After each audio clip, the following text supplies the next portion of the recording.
രാജസ്ഥാനിൽ എപ്പോ വേണമെങ്കിലും BJP സർക്കാർ വീഴാനുള്ള സാധ്യതകൾ ഏറെ കൂടുതലാണ്.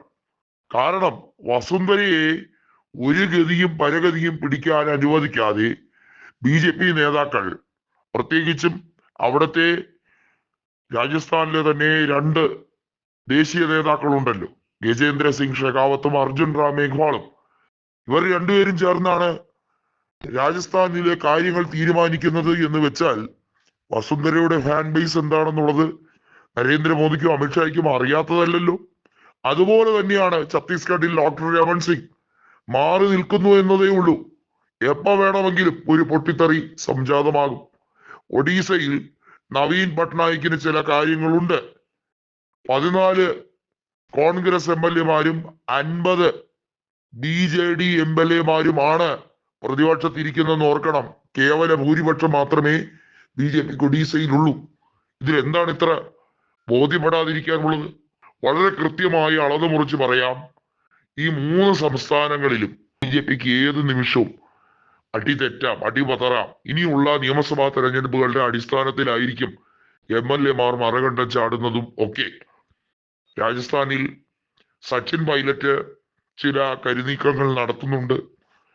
അവിടെ ഭരണം മുന്നോട്ട് കൊണ്ടുപോകുന്നത് വലിയ തോതിൽ പ്രയാസപ്പെട്ട് തന്നെയാണ് BJPയുടെ നേതാക്കൾ അത് തന്നെ എടുത്തു പറയുന്നുണ്ട്. BJPയുടെ MLA മാരിൽ 30ഓളം MLA മാർ ഏത് നിമിഷവും പാർട്ടി വിടാൻ സജ്ജരായി നിൽക്കുകയാണ്. വസുന്ധര ഒരു പാർട്ടി പുതുതായി രൂപീകരിച്ച് ഉപതെരഞ്ഞെടുപ്പിനെ നേരിട്ടാൽ അവർ ജാൽറ പത്താനിൽ നിന്നും സുഖമായി ജയിക്കും എന്നുള്ളത് അറിയാം. അവരുടെ അനുയായികളായ നേതാക്കൾക്കും അവിടെ വോട്ട് ബാങ്ക് ഉണ്ട്. ഗ്വാളിയർ രാജവംശം ആയതുകൊണ്ടല്ല, അവരവിടെ 4 പതിറ്റാണ്ടോളം കാലം ബിൽഡപ്പ് ചെയ്തൊരു ഇമേജ് ഉണ്ട്.